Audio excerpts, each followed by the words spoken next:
Hello guys, welcome back to the channel. In today's video, I'm going to show you how you can align text in WPS Office application. Okay, let's get into it guys. Here I have already opened my Word document in a WPS Office application, and I'm going to show you a very basic tutorial in WPS Office on how to align your text.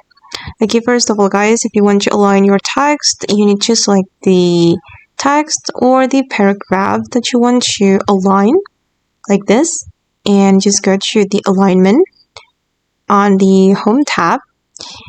This is for the align left, and then center, and the align right, and also the justify.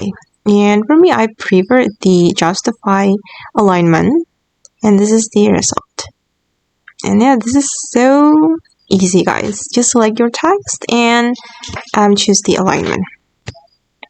Okay, and that's how you can align text in WPS Office application. I hope this video will be useful for you. Thank you so much for watching, and bye.